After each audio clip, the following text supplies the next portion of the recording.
Hey, what's going on? What's going on, Atlanta Falcon fan, man? Come on in right quick. I'm gonna probably be on about 20 minutes.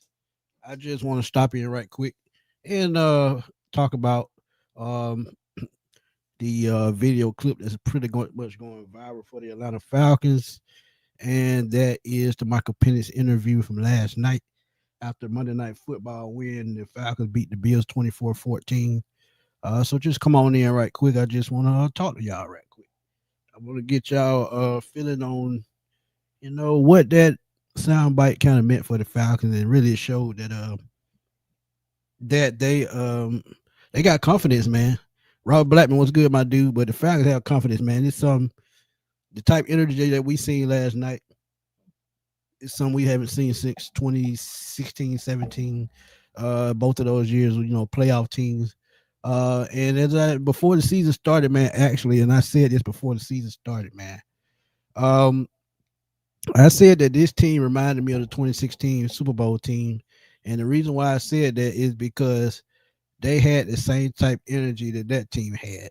That team had some kind of energy on offense, some kind of chemistry on defense. And you got to remember with that team in 2016, man, they had three rookie starters on defense in Deion Jones, Keanu Neal, and I think it was Brian Poole that started on that Super Bowl team. Yeah, because Marcus Trufant was out with an injury. He didn't even get to play the Super Bowl. But yeah, this team is irresemblable, man. They say history always repeats itself.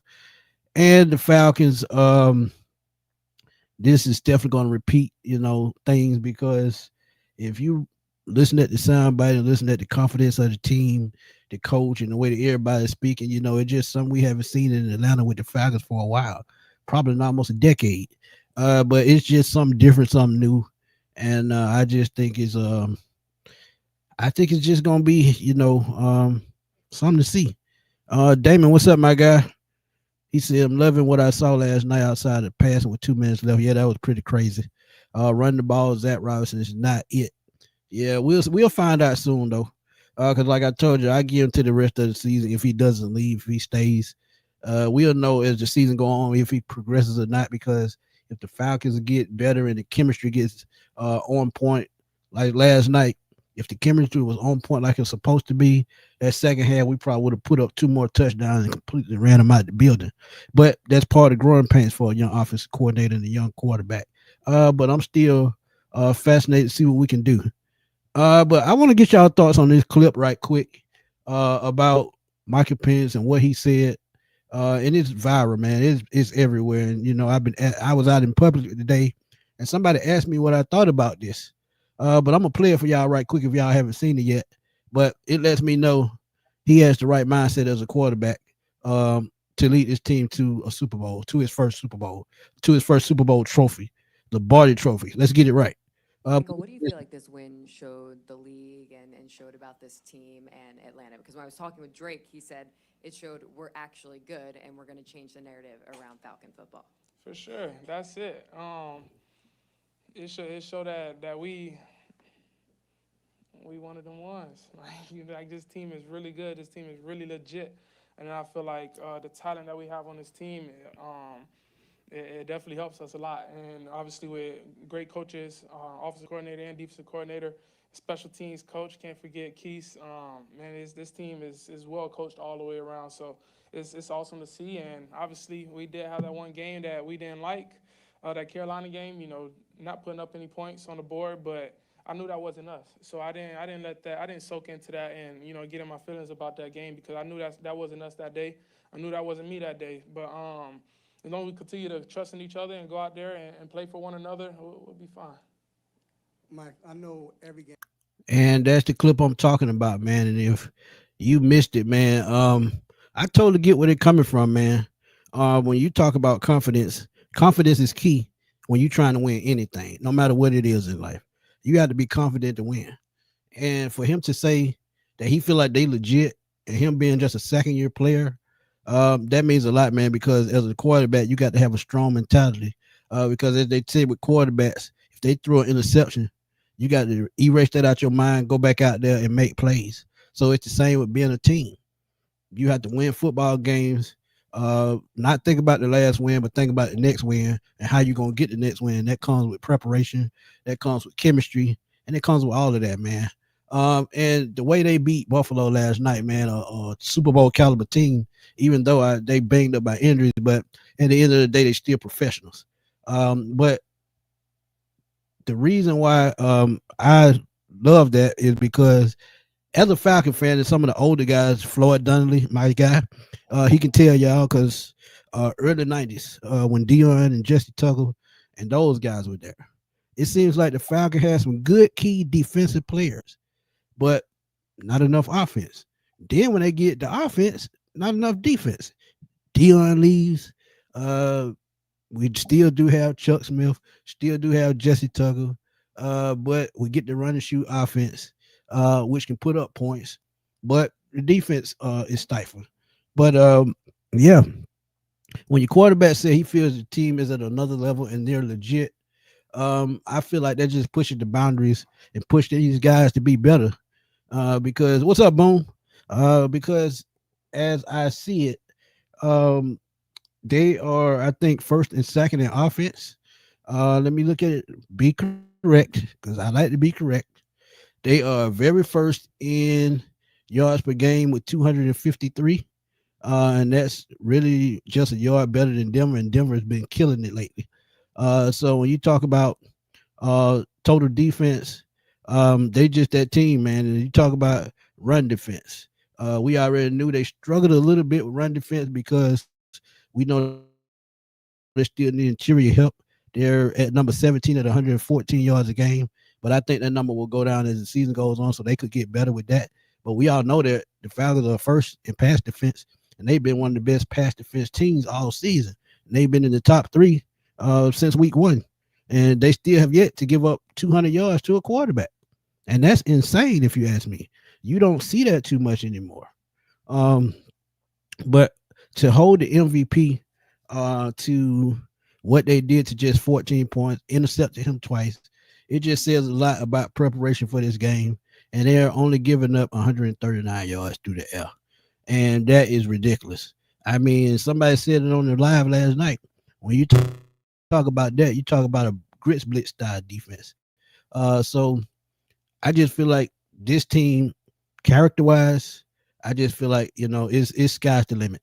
Because when you see what they can do as a whole, when they get it together, this team can be very dangerous. Because you got to remember, the Carolina game is really the only game that they weren't in. I feel like they should have beat Tampa if he didn't miss that kick. I feel like they go on, they win that game.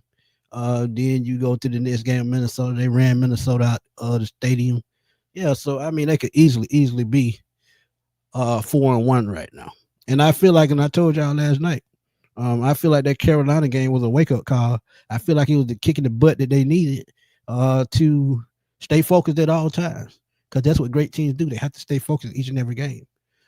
So, I mean, them being a legit Super Bowl contender, that's it. We'll see soon enough.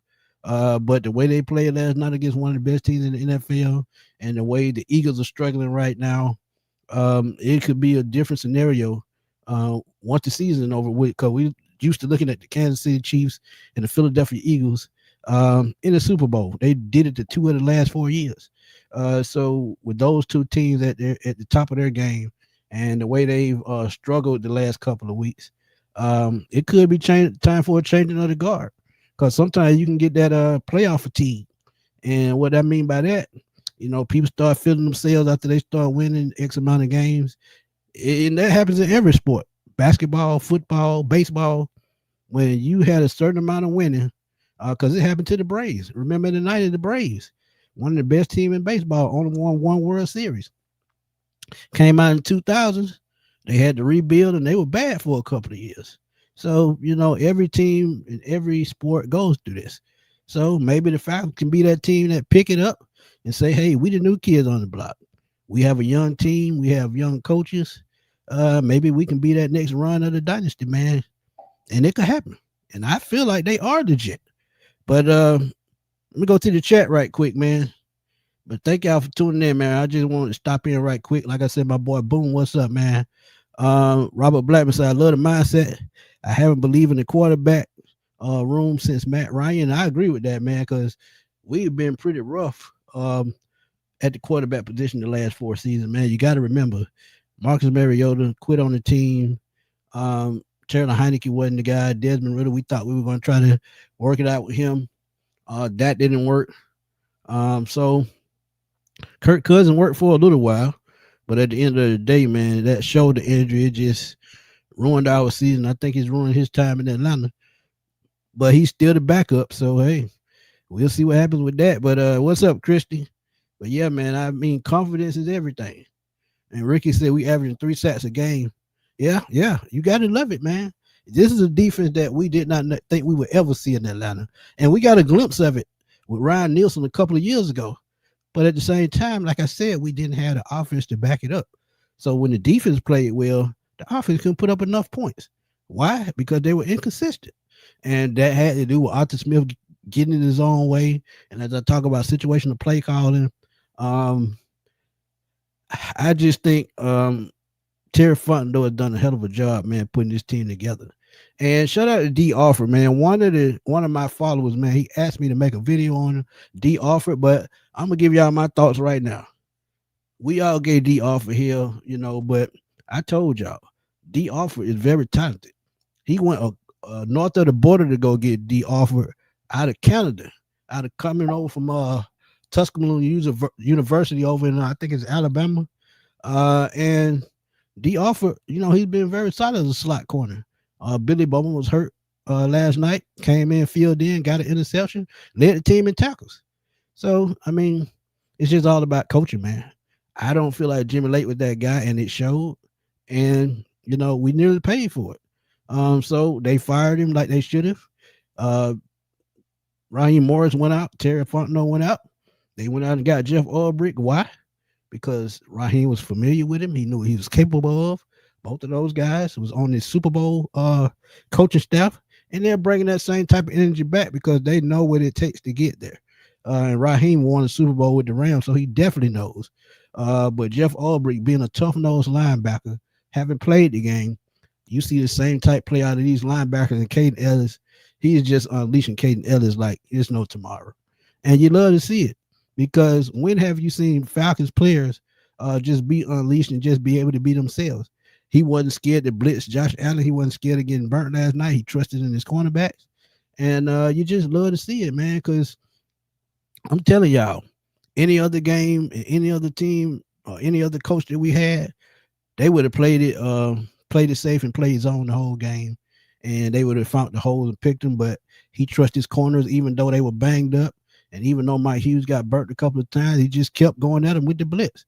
So you have to have trust in your players as coaches. If you coach them right, you'll have that confidence.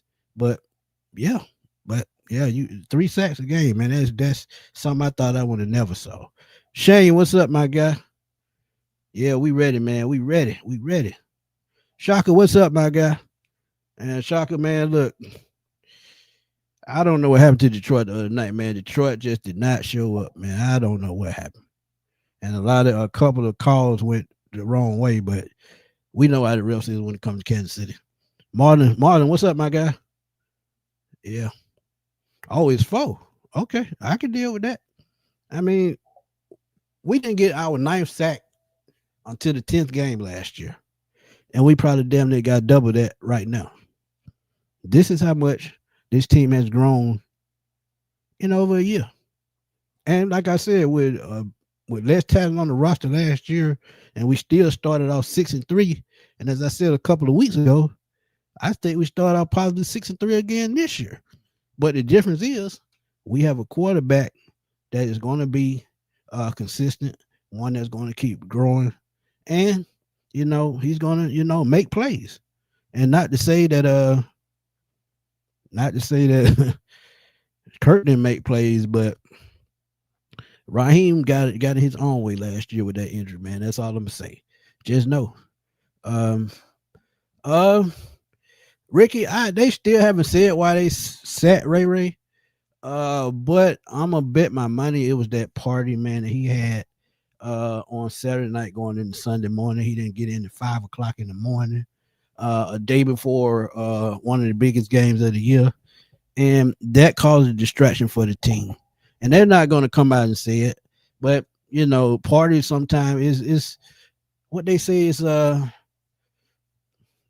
what do they call it when it's something going on with the team? It's like when players get in trouble, it's I think it's defamation to the team or something like that. But that's what they that's why they said him. It's a discipline thing. Because he wants him to stay focused. Yeah, he's a distraction. And yeah, you can't be a distraction. But I just feel like Ray should have known better, man. He's a veteran in this league. He would have been big last night because he's one of those players that can stretch the field and work the seams with that speed. But they found a way around it because Casey Washington, even though he didn't get a play, I just feel like he could do the job. So Ray better count his blessing, man, and pray that he don't, end up on the street. Because it could easily happen. Because as a team that's trying to win, you don't need these type of distractions, man. No way, no how. But Birdcage said, "What it do, man? What it do, Ryan? What's good, man? Y'all could go check out the Birdcage. He'll be on Thursday night at 8:00, man. Y'all go check him out, man. Do his thing. That's my guy right there. But yeah, we got a legit playoff contender. Absolutely, man. Absolutely. And this is something that I didn't see when they hired Raheem. But again, it's just all of who you put around you. And as I said, man, you got to put coaches around you that's going to challenge you. And I think Jeff Ulbrich is challenging him. And he definitely challenged these players because Caden Ellis, Rukaroro, Jalen Walker, even though, and I told y'all with the sack thing with Jalen Walker, look at the impact he made last night making plays. He's disruptive, man, and that's what we need. The sack's going to come. The big play's going to come. Just give it time. Just give it time. Detrimental. Thank you, Ken. Thank you. Detrimental to the team. Conduct detrimental to the team. That's what Ray. That's probably why he got set as a healthy scratch. You just don't need them distractions, man. You don't need them distractions. Millie Mills, what's good, man? He said he having a debate right now. Is it Bijan better than Jonathan Taylor? Absolutely. They just have two different running styles. Both can catch out the backfield. I think Bijan had the better top end speed. Bijan, he's more agile. He makes quicker cuts. But Jonathan Taylor, Bijan is an east-west guy. Jonathan Taylor is a north-south guy. Jonathan Taylor, he will lay the hammer down on you with them shoulder pads, and Bijan will too. But I feel like Bijan's athleticism puts him just a little bit above Jonathan Taylor. But I still feel like they're both top 3 running backs in the league. So as I look at it, man, this is just something that I just love to see, man. Just something that I love to see. Nick, what's up, my guy? Martin said I like Ray because he can move the chain. Absolutely, man. And I think he would have came up big last night, even though they targeted Drake London a lot. I feel like if Ray McCloud had a play, I feel like he would have took some of the pressure off Drake London, even though Drake London came through and Drake London said to hell with I'm finna show y'all what I can do. And I know I talk crap about giving him $30 million. And I'm not going to change my stance because I still feel like, wide receivers are a dime a dozen and you can bring in another guy to put up 1,000 yards. But it's the market. It's going to be 30 million, 27 to 30 million for Drake London easily. Could be more. But I just feel like, that kind of money for a receiver is just insane to me. And to me, if it's not Justin Jefferson or Jamar Chase or somebody like that, 35, 40 million not in the category. But I feel like Drake London do deserve T. Higgins money, which is about 23 to 25, somewhere in there. So I feel like he does deserve that much. But at the end of the day, it's all of what the Falcons are willing to pay him. So we'll see, man. We'll see how that works out. I just think that they just didn't target Pitts last night. They didn't call too many plays to get him the football. No screenplay. They would just guard off on him bad. But I feel like they would have caught him in stride and worked the middle of the field with him like they did Drake. Just like that play that they threw to Casey Washington. That post play where he he threw it and he missed the catch. If that had been Kyle Pitts, I think that's an easy first down, easily. So yeah, you just gotta scheme better, man. And they schemed much better last night. You saw it in the first half, but the second half they got a little bit complacent and dropped their guard just a little bit. But the defense held up their end, and that was the reason why they pulled out that win last night. What up, Mike? What up, Mike? Yeah, man. I'm telling you, this team, man, it's just resilient, man. You just love to see it. You love to see it. Ray, no, he's disruptive. Yeah, I mean, Ray got to do better, man. D'Angelo, what's up, my guy? 318 Shreveport, and we still undefeated on our red helmets. Absolutely, man. Absolutely. From Shreveport, man. You in Louisiana. One of my buddies used to live down there, man. Drake London could catch 10 passes every week. Absolutely, Brandon. I mean, he could if he wanted to. But you got a game plan, for other guys to get the ball. Player stats say what's good, them boys balled out. Absolutely. We need to improve every week on all three phases. I'm glad we won. And I'm telling y'all, man, a lot of people were mad about that field goal miss, but that was just a bad kick. Because if you watch how it came off his foot, man, it's going straight to the left. And it was kicked, it wasn't a straight kick, it was wobbly. It's like he rushed it. So it was a miss either way. But end up didn't cost us, and I love it.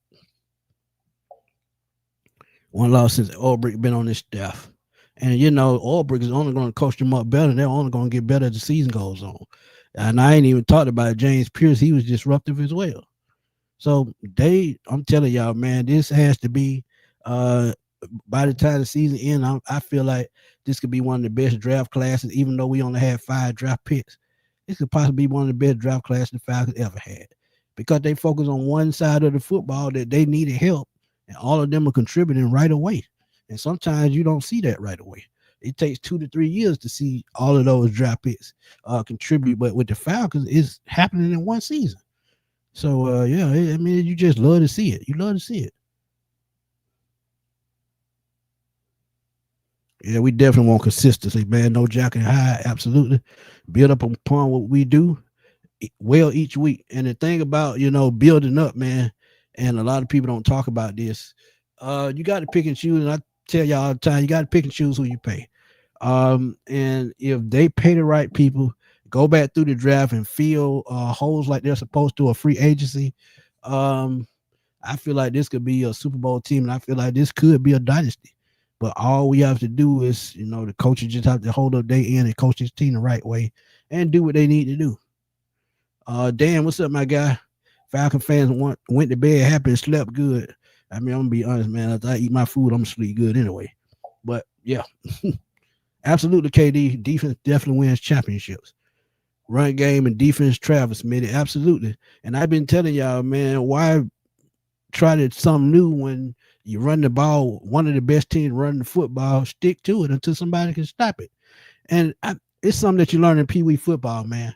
Pee Wee football, running the football is something you just learn because that's how you win football games, because it wears the team down. Passing is a luxury.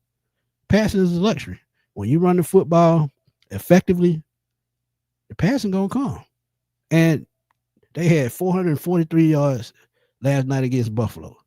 210 rushing, 233 passing. It don't get more balanced than that. When you balance and chew up clock, that's an easy recipe for a win. And it's gonna always be like that. Yeah, I mean, Jamal, it just happens, man. I mean, I think his leg touched because he didn't stretch all the way out, because we all know injury's gonna happen, man. If he stretches all the way out, he could possibly, get a contusion or dislocate a shoulder. So, he got to prepare, coming down on that back leg. So that's probably why he dragged that leg. But, I'm not mad. I was kind of proud that he actually went for it, because he could have went out of bounds and we could have kicked 3. But he wanted a touchdown, and that's the type of mentality you have to have. So I really wasn't mad about it. But, I get where you're coming from. Kyle, good next game. He may have 10 catches, 100 yards. We just got a lot of talent. And you got the game plan for him, man. Um, you have the game plan for it. And with Fred Warner out, and we've been talking about Kyle Pitts all season, but this has to be the game that he breaks out, especially with their top linebacker and really their top defender out. Because y'all got to remember, y'all saw Nick Bosa on the you saw him on the Bills last night. He was in San Francisco, so now him being in Buffalo, I mean, they rebuilding as well. So they still 4-2, I think. So don't take them lightly because they're gonna come to play, and they're at home. And this could be a resemblance of a trap game. And we talk about trap games all the time. But with this game, man, come out like you did, come out attacking, start fast, punch them in the mouth, run the football, weigh them down. I mean, you got to have that same game plan in place. Just scheme for the 49ers. And we know Kyle Pitts, I'm sorry, not Kyle Pitts, Kyle Shanahan. We know what Kyle Shanahan capable of with that offense. Brock Purdy banged up. I think Matt Jones may start again. I don't know yet. But trust me, whoever's at the quarterback position, stick to what you're doing. Get after the quarterback. Trust that secondary.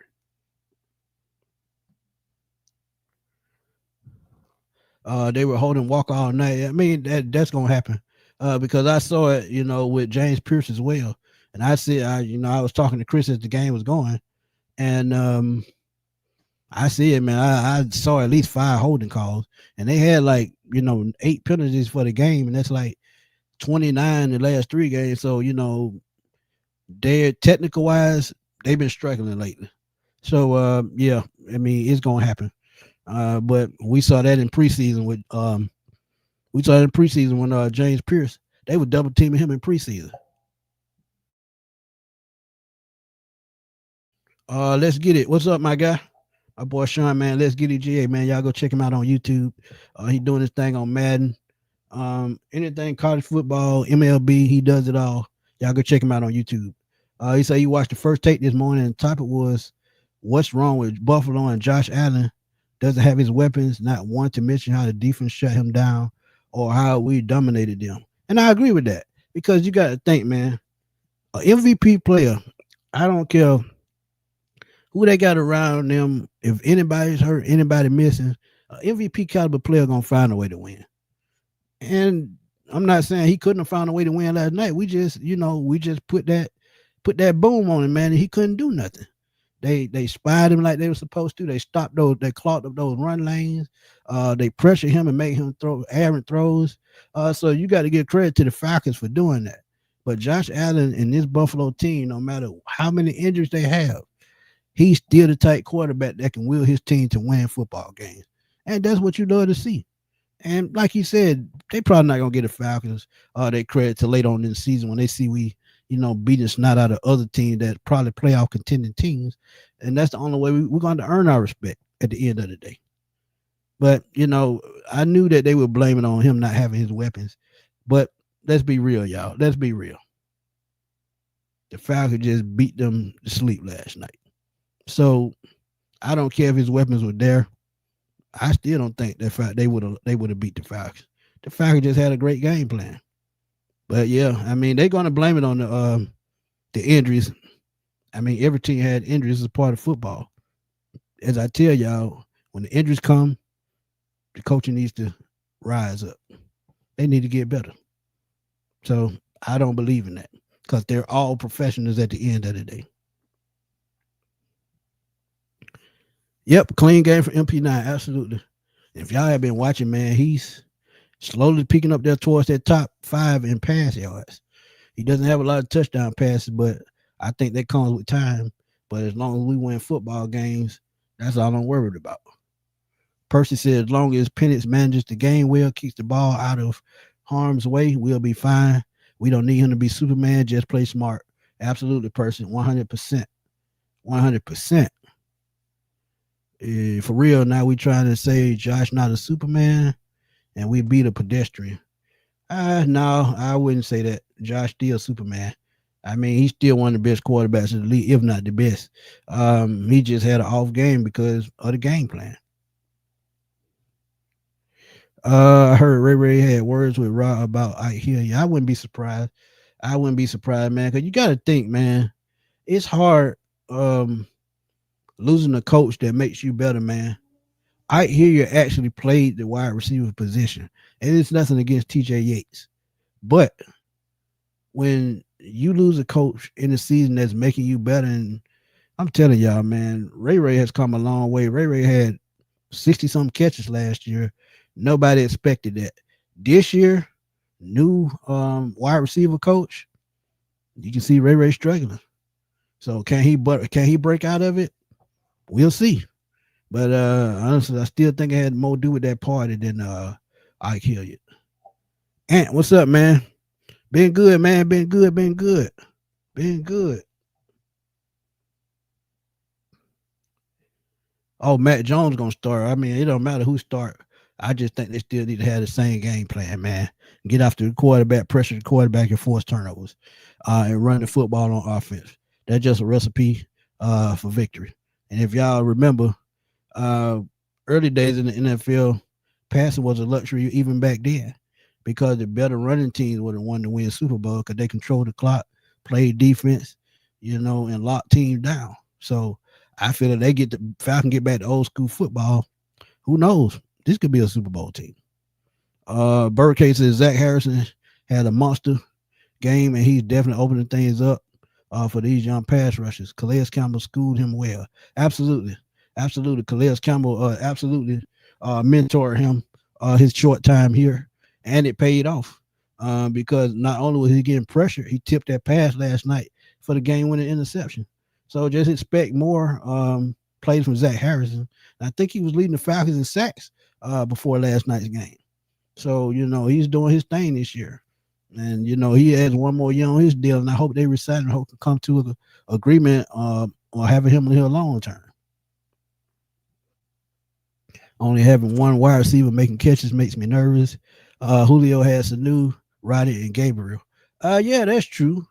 But you got to think about it, man. Like I said, this is a young offensive coordinator. I think that'll come with time. Maybe he'll scheme more for Kyle Pitts. Maybe he'll scheme more for Ray when he comes back. And you got to add Bijan to the equation too. So that's taken away from the receivers as well.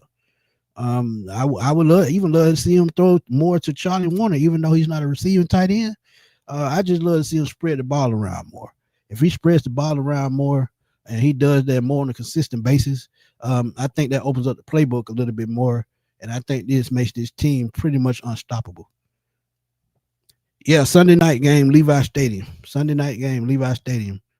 Can't wait to see it, man. Can't wait to see it. I haven't seen nothing like that yet, man, but it's probably fake because I don't really see the Eagles trade him. If they trade him, they would be absolutely crazy to do that. Only national media podcast that gives us credit is Underdogs, it's Nightclub, and Uncle Ocho. Absolutely. They always giving the Falcons credit, man, because Shannon lived here. So he was close to a lot of Falcons players, and he talked to a lot of Falcons players on a consistent basis. So, yeah, it's not a surprise. Atlanta number one defense in the league from worst to first. I mean, you love to see it. Yo. Hey, man, Chris, stay safe out there, my brother. We'll see you in a little bit over an hour. Well, 2 hours before the preview show. I just had to speak on Michael Penix, and it's legit comment. I mean, it's going viral, and I just want to talk about it right quick. But yeah, man, we're gonna have a preview show tonight, 8:00, ladies' night as we call it, and the Falcons ladies, Falconettes, they're gonna come through and give y'all the preview of the 49ers game along with us. And we hope y'all tune in, man, because these girls know their stuff, man. These women know their stuff. So trust me, y'all gonna have a good time, man. Y'all gonna have a good time.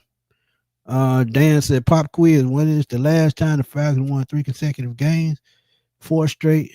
We're about to have it. It probably was 2016, if I'm not mistaken, or 2017. It's one or the other. Because 7-10 wasn't gonna it wasn't gonna cut it, man. It wasn't gonna cut it.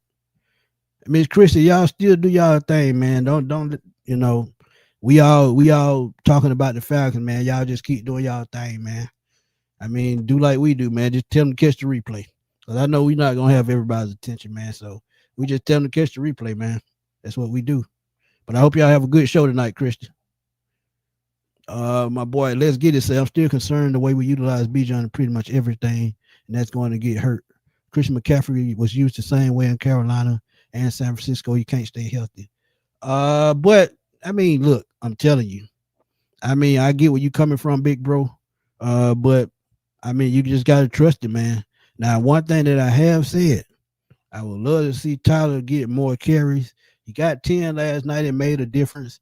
But I would love to see that number go at the 15 to 20 range. Because if they do that, I mean, I know Bijan getting his rest, and I know it wearing down their defense. So that's what I would love to see. But I agree with what you're saying to a certain extent. You know, you overuse somebody, you know, injury's gonna they're gonna creep up. Because y'all gotta think, man, the way Bijan cuts on his knees, I mean, that I don't even want to think about it. But it can happen, man, because as much torque he's putting on that knee and that hip, an injury can easily happen, man. But we're not gonna talk about that. But I get where you coming from, big bro. Trust me, I do. Yeah, man. Chrissy, catch the replay, man. I know we're gonna have a great time, man. We're gonna have to have you on sooner or later. Like I said, they're switching up the narrative. Yeah, I mean, they're gonna do that. They're gonna do that, man. They're gonna do that. No problem, Miss Christy, no problem. But I had to come through and talk about that comment right quick. If y'all just tuning in, man, please go back to around the 10-minute mark and listen to Michael Penix press conference last night. And he said that he thinks the Falcons are legit, and I absolutely agree with him 100%. And yeah, big bro, it's live, but go check out the replay. I'm finna end this right quick. It was just a quick pop up. I want to talk about Michael Penix comments on the Falcons being legit. Number one defense in the league. I think number two defense, number one offense, and they just have everything rolling in the right direction. Only thing now is just to stay consistent. If they can stay consistent, then I mean, we can do this thing, man. But again, man, thank y'all for tuning in. Really appreciate y'all for supporting Sports Machine. I've been on this thing 7 years now, and I'm still constantly trying to grow. But thank y'all for doing that, man. And y'all, before y'all leave out of here, man, please comment, please hit that like button, and that helps me get through the algorithm, because the more I get through the algorithm, the more my videos pick up. And hit that hype button, man. They have a new hype button. Please hit that hype button on the video. It don't matter what video you go to, as long as it's 5 minutes or more. Hit the hype button. You can hit it, hype it up, and it'll help me prepare my video through the YouTube universe that way too. But Percy Johnson, like you said, we have to show consistency. For them to respect us, it's on us. Absolutely. And on that note, I'm gonna roll on out of here, man. I'll see y'all at 8:00 tonight. Me and A1 forever. And I hope y'all have a good night till then. If y'all on the road heading home from work, please be safe out there, man, because it's crazy out there. But this is your boy Antoine Smith. I'll see y'all in a little while, man. Peace.